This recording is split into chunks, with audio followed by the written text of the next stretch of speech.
So welcome to today's session on, well, it's about customer experience, specifically on adoption accountability. I'm your host, Jonathan, and also we've got Hannah on the line. But yeah, we've got presentations from three great ladies today. First one is Els, and she's here with me. We're in Bruges, so yeah, it should be exciting. Second one will be Ruth. She's actually over in America at the moment, in Las Vegas. And finally, we will have a presentation from Zoe on design thinking. Zoe from European Commission. She came to the last customer experience event in Brussels, and that was really exciting where we met her and she gave us some insights even then. So we're really looking forward to this. Just to start off, just to say that I co-collaborated with some others, 22 experienced professionals from around the globe, really, and we've produced this book. And it's a #1 bestseller in a lot of categories. Just to mention that, yeah, you can get this book now. I wanted to show you guys a bit about Customer Experience Brussels. This is our last event that we had in September. We've got another one coming up in January, which we'll talk more about at the end. You know, nice food. Courtesy of Food is one of our sponsors. They do great little treats, both savory and sugary. There's Hannah there. And yeah, these are our speakers.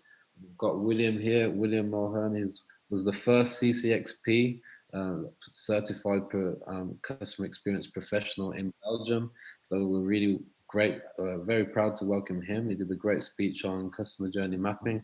And then also Claire Mamerick from Prodware. She did an excellent speech on the voice of employees. So that was a great session we had. And it was in this session that we understood that organizational adoption and accountability was the thing that people most wanted more information on, basically. So that's the basis of this webinar. So first of all, without further ado, we've got three speakers, and I want to just introduce the first one. We've got Ruth Crowley, who will be discussing achieving sustainable results with customer experience. She was most recently the head of customer experience at Lowe's. That's a Fortune 100 company, obviously in America. And she's worked with a lot of iconic brands, including Universal Studios, Harley Davidson, Nickelodeon, M&M's, you know, the list goes on.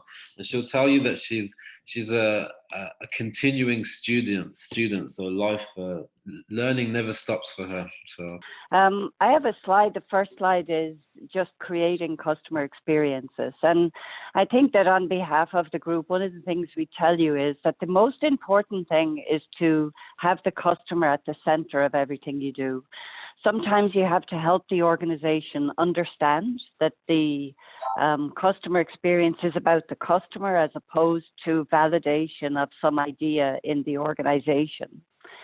The second really important thing is to let you know that it's not an initiative.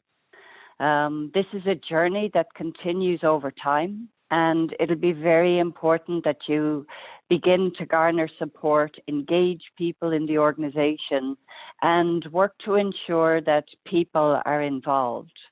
The second slide will tell you why.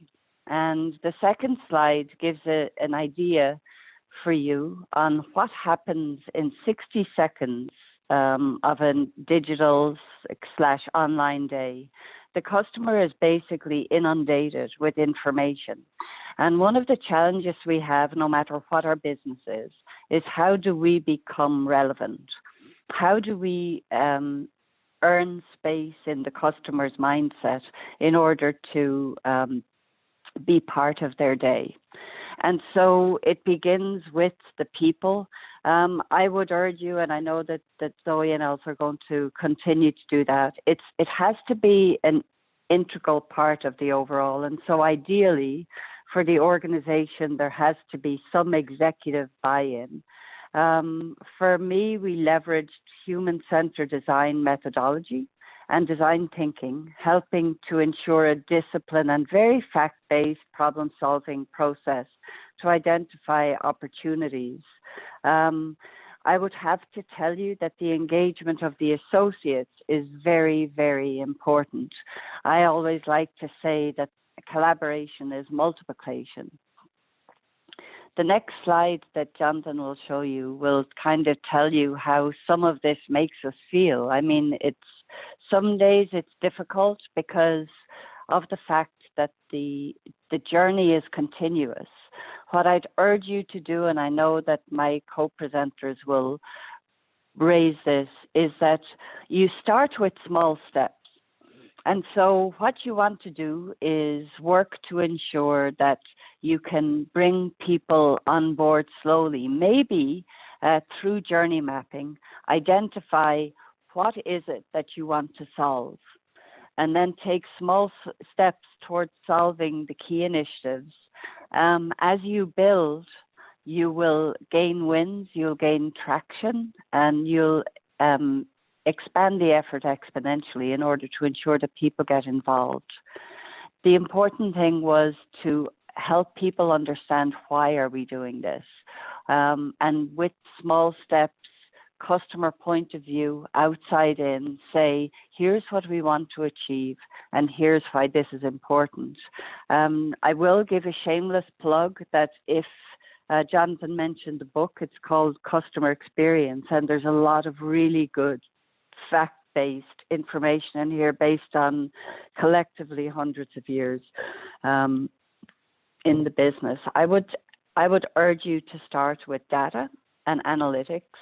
Again, not as a validation of an idea, but to help the people along a learning journey. I think that if you have a journey map, it's a visual artifact that becomes what I call an act fact, in order to help people see and understand where the gaps in the process are, where the pain points are, or even if there's a bottleneck across the organization. One of the difficult things, of course, is to break down silos in the organization because everyone believes they're in control. Whereas I say that collaboration is multiplication. If you can get people across the organization engaged with you in order to put power behind the effort, then it's critical. I also love, for if you want to start in the organization, of doing real-time research with the customer. Associates love to be asked, customers love to be asked. If you can help people understand that you're listening and you're trying to act based on what they want to do and what you want to improve for them, I think that that's going to be really important for you. I think if you're in an organization today and one of the things that you're doing is you're actually probably fighting an internal battle, because the question will be, what are you doing? When are you going to get it done? And it's a journey. Like I said, it's not an initiative. But what we did for you was put the next sheet together is, why does it matter? And I know that Jonathan can share these sheets with you later, but these are from global companies. And in my last company, one of the things I shared with the senior executive group is that just a 1-point improvement in the customer experience index would yield $245 million for a big box company. And so you might say, well, I'm a small company, I don't have something that big. But every single time that you can engage the customer more proactively, and every single time that you can work to engage the associates in the effort, you can absolutely have an incremental return. Also, anybody who leads, and there's been a lot of research done on this, anybody who leads customer experience, the companies are on average at 23% to 49% better performance over time. Best-in-class companies in customer experience also have an 81% better retention rate. And then, as you know, one of the big measures at the moment, I don't know if you're doing this, but one of the best measures at the moment is the long-term value of the customer. What is the value of the customer over time? And a fully engaged customer can yield a 23% higher return with a 30% lifetime value return. Now, of course, that's just them. They'll also recommend their friends. They'll recommend you to people who want a similar service or a similar product or a similar assistance along the journey of life, as it were. And so there's a lot of research that will say why this is value added to the organization. One of the other ones that I would share with you is that if you're working with associates in your organization and it includes a physical or digital component, I'd beg you to do some prototyping, because the physical representation allows people to see it physically, but then you can also adapt it in real time before putting yourself through the expense of building out. For me, the biggest, hugest thing was to engage people. When I got to several companies, the intent is to kind of build it as a capsule or build it as a protected process, a protected project. And I would tell you that experience from all of us would say that engaging people and helping them understand why is the key to success, because it can help build momentum. It can help, if people understand why, they become advocates for you. And if they begin to see early results, of course, it helps move the effort along continuously, because what you'll hear Els and Zoe say is that it's not a one-time piece. This is something that you can build over time to make serious incremental revenue with your organization, with your consultancy, with whatever your business is.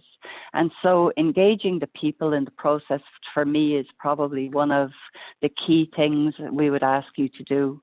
In our book, we talked about some of the guiding principles, and you'll see that if you can engage people, help them understand, keep the customer at the center of everything we do, and then design the experience, but then learn from it. And so it's not a one and done. It's basically continuing to engage people along the way and iterating as you go. And all of you who are just beginning customer experience design know that iteration is important. And that is how you get the impact. Designing solutions that makes the customer feel good.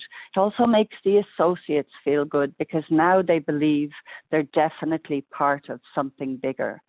And that's why I believe it's my last slide, we talk about collaboration. I talk about all the time where collaboration is multiplication, and the benefit of leveraging experiences and expertise across the organization. I can't even begin to tell you how valuable it is. So I would urge you, no matter how small or how large your organization is, not to allow the vertical lines of the organization chart to get in the way of this horizontal cross-functional workflow. Because as the journey unfolds, there's new opportunities that will come, and you'll need people involved for a long time. We've had conversations about the fact that people believe that the experience economy is just coming to life, and of course that's flawed, because since for 10 or 12 years, those companies who have done even a little activity have generated big results.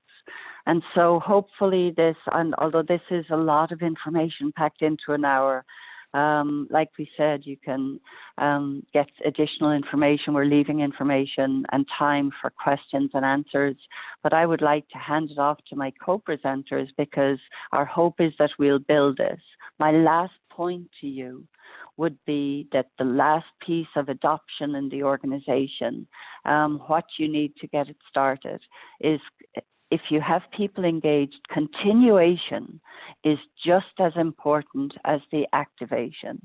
And so if you have a co-creation, if you have people engaged across the organization, it will continue forward, as opposed to just having a good kickoff and then it dies. Appreciate you listening. I appreciate your engagement, and can't do anything but wish you the very best. And we'll be available at the end of the session to answer questions if you wish.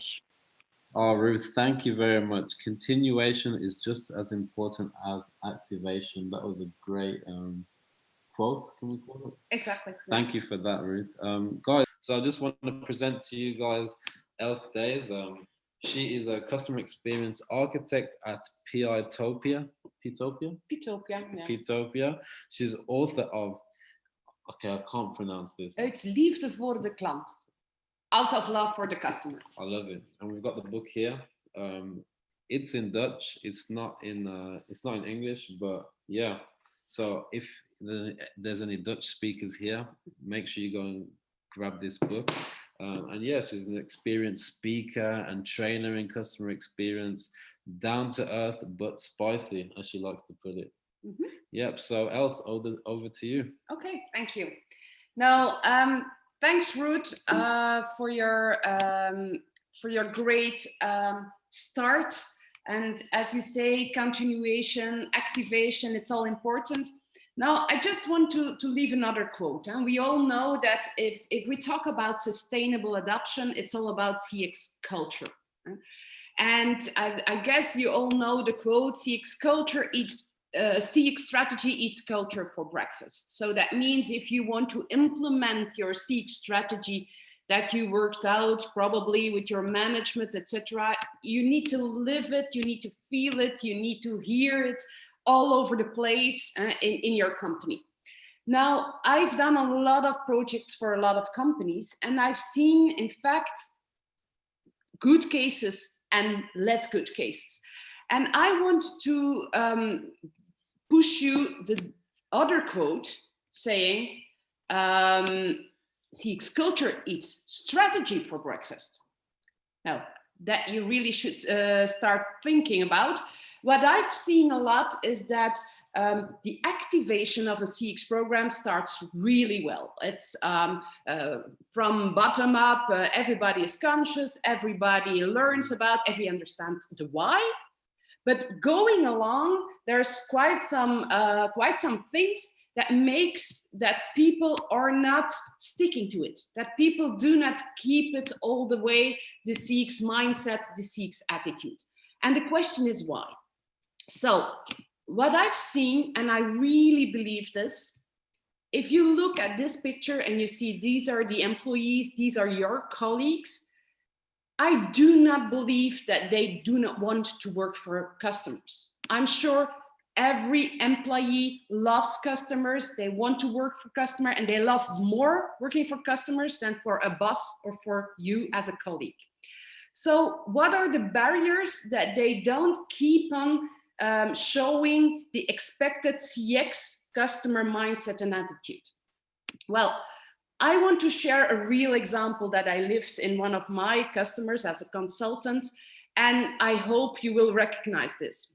You see, if you start with a CX program, you probably start first by doing a journey, a customer journey, or a big voice of the customer program. And I've seen that with that, there might be a problem that a lot of people are sitting on too many information. So they have too much feedback. And we see that continuously taking priorities and taking choices is really important. Now, if that looks familiar to you, it was a company doing a real good customer journey exercise with some bad phases, some good phases, and they had a quick win pilot fix, meaning they set quick win actions and piloting it on a small point of a small customer segmentation to roll out afterwards. Now, what they have seen is that their quick wins, which they thought were important, were not necessarily the ones that were important for customers. So they said, okay, we have to listen to a lot of customers. And it's on purpose that I put this picture very, very small. And I hope you've probably seen this in your own companies too. In fact, 226 improvement actions after this voice of the customer program. Now, where do you start? That's the first problem. Second problem, I cannot do this all at once. So what you've seen with this problem is that, or with this case, is that it was not only a lot of actions, but deadlines very, very far from now. So even if employees are believing it, they understand the why, if they have everything too much in the future, or if it's too much actions, they will not adapt sustainably either to your CX strategy and CX culture. And so what we see also is that in a lot of companies, it's always the same team that is in all the CX projects, which is not possible. So that's one of the barriers to really have your adoption sustainable of CX. And when I asked in this company after a few months to a lot of employees, can you give me an answer on following question? And I let you read the question first. What do you want to tell that customers tell to each other when they are not talking about your product? Then I saw that a lot of employees are saying different things. The one said, I want it fast. The other one said, I want it reachable. The other said, I want it very personal. And so if your strategy, if what you want that your customer perception about you is not clear and the same for everybody, your CX adoption will also fail in a long term. Mm. And knowing the answer on that question means also that you have to translate it into what does that mean for every employee, because the expected attitudes in a finance department, for example, is not the same as what you expect from a sales guy or from a customer service guy. Now, the next question is, even if you see that people, like I said in the beginning, are really willing to do something good for the customer, why aren't they showing the behavior, the attitude, the mindset of the expected CX strategy that you clearly defined in the beginning of your project?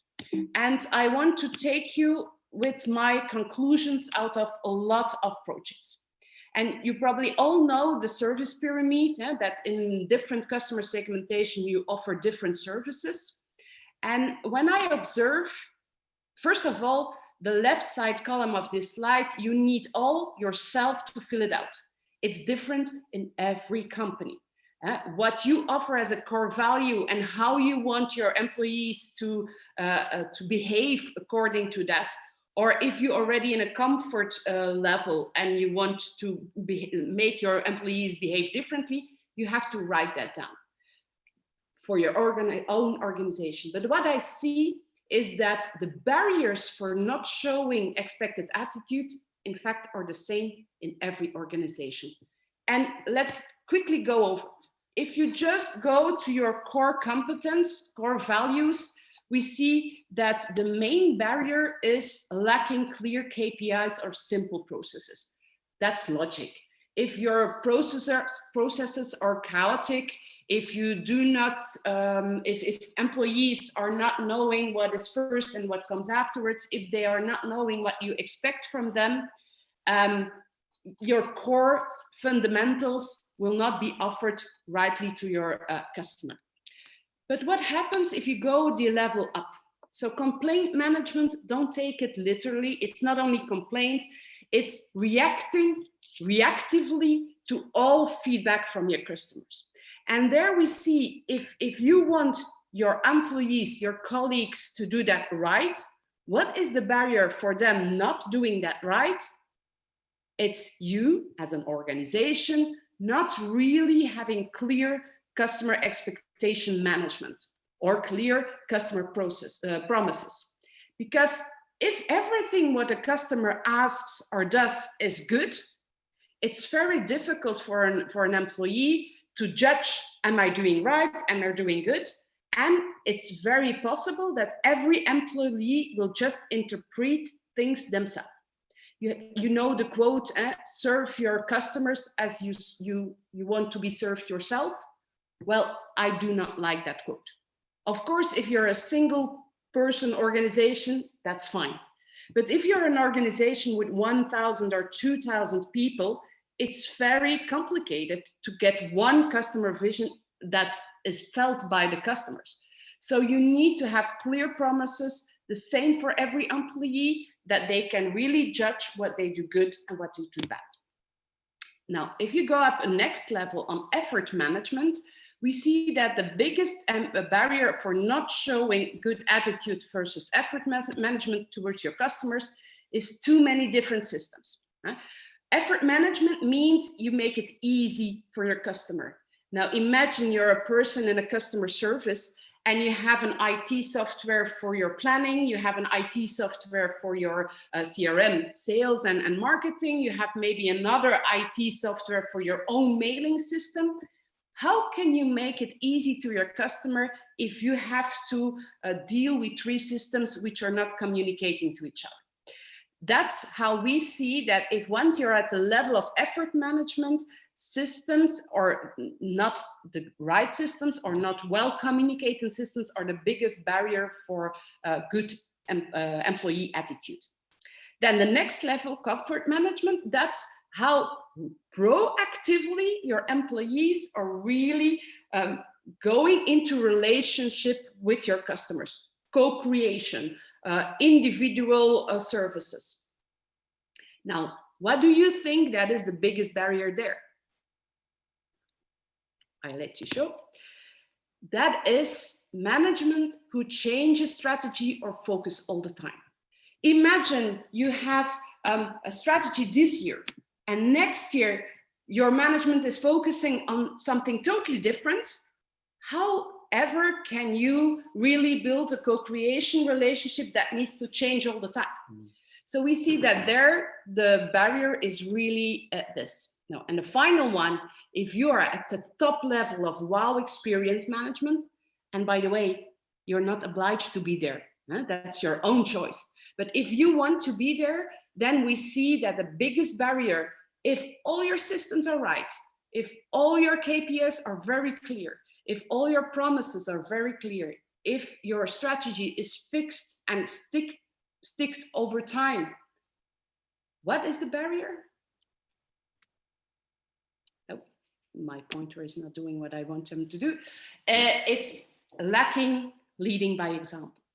If people see that they have everything to show a specific attitude, it should be easy to have a real CX adoption within your organization, but you don't see your leaders doing it.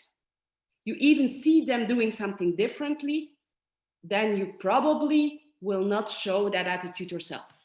In Dutch, we have a quote, small apes are there to, how do you call it? To do like the big apes are doing. Yeah. And that's maybe a negative quote, but that's how it works also in companies. So just to summarize, and that's really summarized because I can talk about it like 2-3 days. Huh? Yeah. But if you want sustainable CX adoption, don't forget choices, prioritization, continuous follow-up, stick to your plan, and lead by example. Wow, thank you very much, Els. Yeah, I think it was interesting to hear that a lot of the barriers around showing the expected attitude are shared across different companies. It means that we can learn and share together, and sure, we can learn as a group. So I've just looked in the okay, there's a few more people who are joining, and I've just looked in the chat. Actually, when I asked for questions earlier, I realized that people were actually typing the questions. So if I'm looking here, there's a few questions, some questions for Ruth, and yeah, there's some for yourself, Els, as well. So first one here, okay, one from a gentleman named Gurpal. He's listed as GG here. How long does it take to become customer-centric? Els, do you want to take that one on? My experience is that it's easily 2 to 3 years. Okay. But it's continuously improving because your customers are changing and you have to change with them. Yeah. But it's not just a project of 6 months. It's just not possible. Yeah. Okay. Same question to you, Ruth. How long does it take to become customer-centric? So first of all, I would say it begins with a mindset change. And I think that one of the things that it's been valuable to me, but I'd offer to the question, is that it's not about customer service. Customer service is a very different animal altogether. And customer experience is about how the customer feels, their perception of how your company and whatever service you're providing enables them, how it serves their unique needs. And that's one of the reasons I always show the slide that talks about the information the customer is being barraged with. I hear a lot of noise right now, so I apologize for that. But I would say that it's not an initiative. It starts with helping people gain a mindset change in order to understand that being customer-centric is about putting the customer at the center of everything we do, which requires a mindset change. I would agree with Els that I believe that I would beg us to try and do small wins so that people begin to build momentum behind the effort of customer centricity. But I think that you can make a material impact in the first year. For me, in my first 6 months, I tried to gain traction with people. We did, but after a year, you could notice a very different customer focus in the organization. Personally, we continue to work to generate and focus on changing mindset, changing stores, changing processes in an organization. And on average, it's a 30% increase overall based on that focus on the customer. Sorry for the long answer. So thanks for that. Thanks. That was really interesting input there, Ruth. We're going to have to keep that. There's a few more questions and I want to get through them, but we're going to have to keep the answers to literally 20 seconds or less. So we've got to be efficient. Otherwise, we won't be on time. And I know that it's lunchtime, so people who want to eat at the same time. Thank you for that. So let me just go to the other questions. We've got another one from Nathan Elaine. Question to the panel. So that's the three of yourself, including Zoe, who's going to come on later. How do you navigate tailoring services where customer needs, wants contradict each other? Ooh, la, la. That's very easy. You make the choices, not your customers. I like that. Nathan, let me know if that answers your question. So yeah, just want to introduce Zoe. She came to our last meetup in September.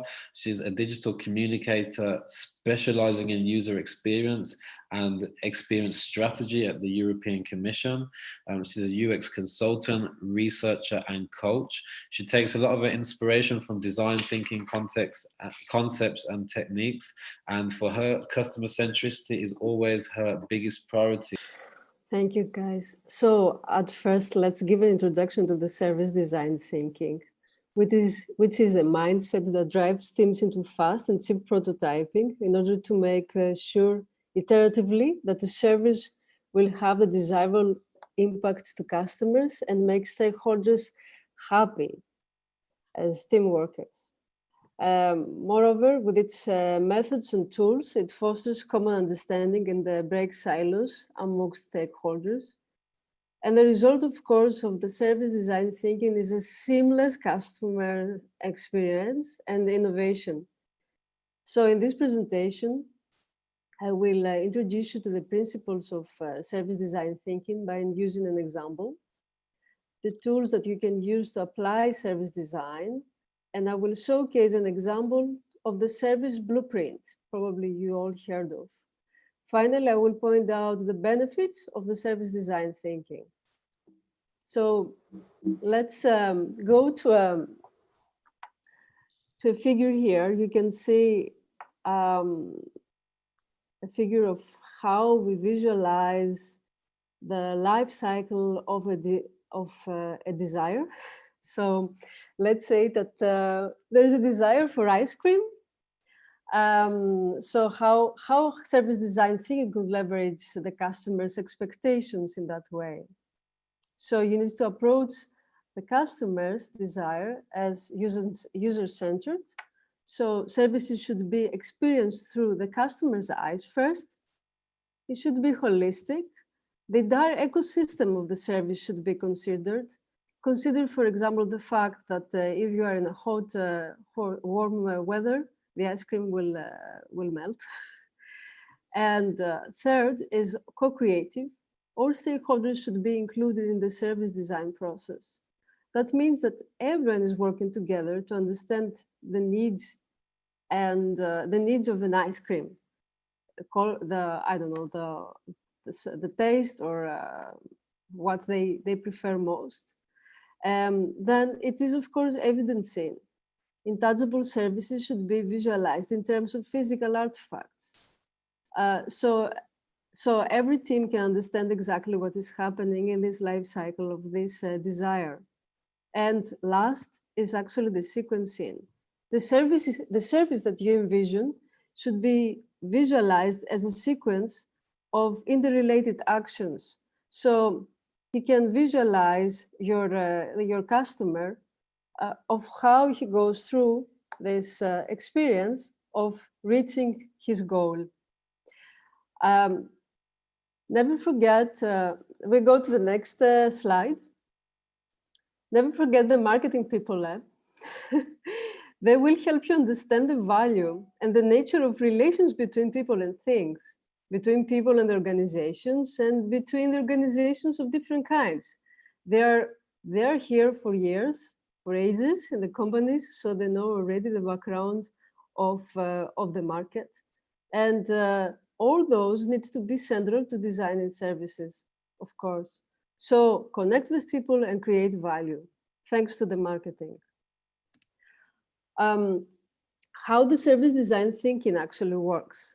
The methods are inspired from marketing, business management, agile development, usability testing. They foster empathy amongst the stakeholders throughout the life cycle of the service ecosystem.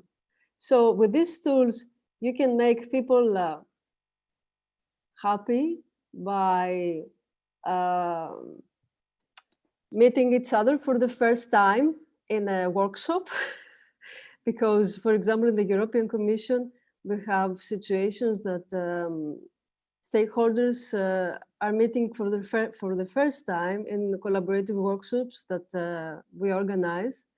And it's been something like more than 10 years that since the collaboration started. So for them, it is very important to see each other in person and express themselves and express also the expectations, because everyone has its own expectations, I guess. So, of course, it is an iterative process, and we do start with discovering, creating, evaluating, and implementing at the very end. Although design processes are in reality non-linear, it is possible to articulate an outline structure. It is important to understand that this structure is iterative in its approach. And of course, now you can see a plethora of tools or methods that you can choose. So depending on the phase that you are in your service life cycle, you can choose research or creation or implementation tools. And believe me, you have to be very creative. You can use business management tools. You can use design thinking tools, prototyping tools, depending on which phase you are and what are the needs and the goals that you need to accomplish. I will use an example for a service blueprint. So in this slide, I will showcase one of the tools.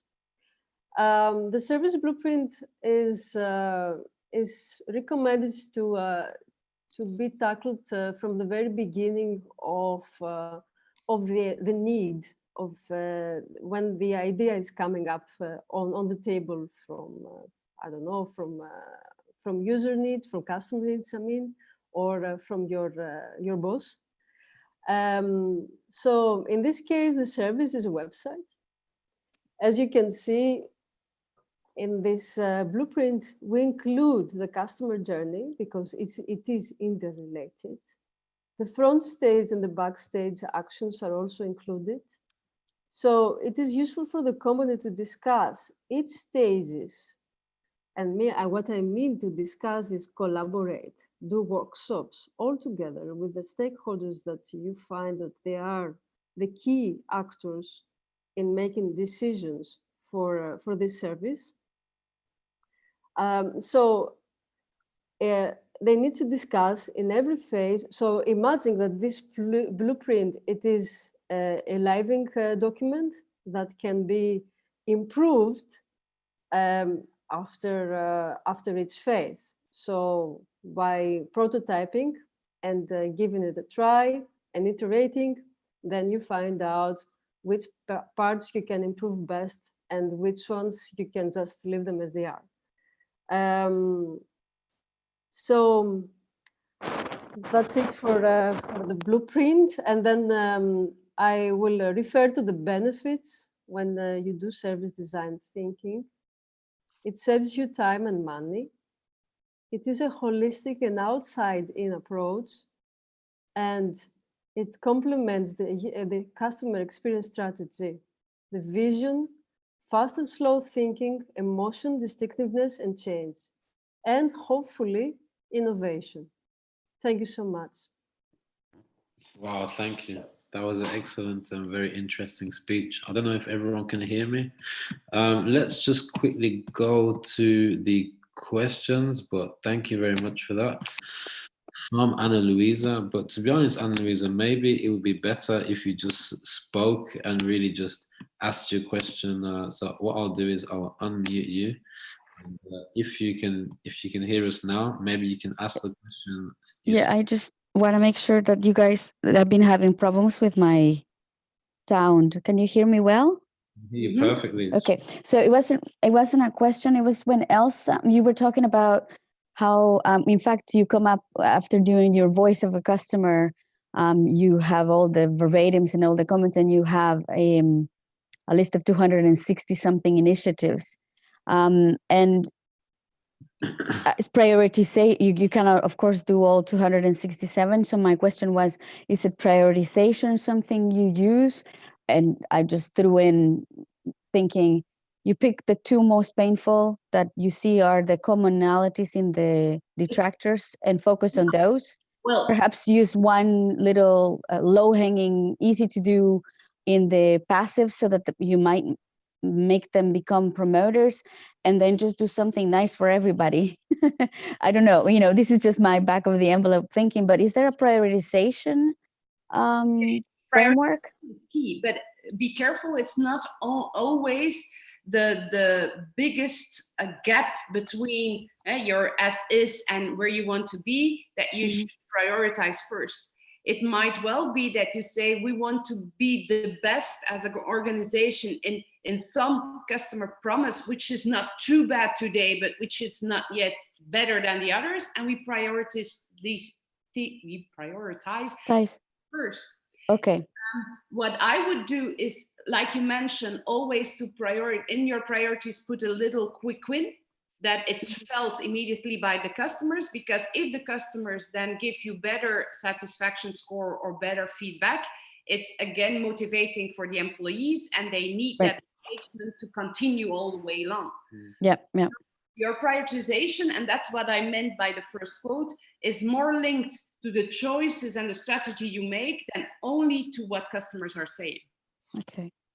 And kind of related to that, you just said what you promised. You were saying, I love that slide that you showed us, where the left column, and you have a matrix, and what are the barriers? We talk about strategy, we talk about customer promise, we talk about vision. I just read something this morning about mantra. You have to stand for something, right? And that is probably the guideline that your employees can follow. Like Apple says, think different, or whatever. Is that?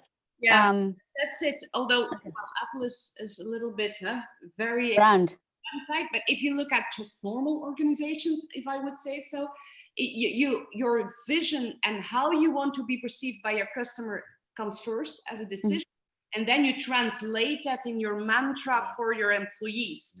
And like you said, if then your employees understand what you want to reach with your customers, but what they need to do for that, which is your mantra, then, and you are very consistent with that, then you can go along. But don't forget, it's also in a project management way of doing, you need to control, keep up, motivate all the time. It does not go from its own. Thank you.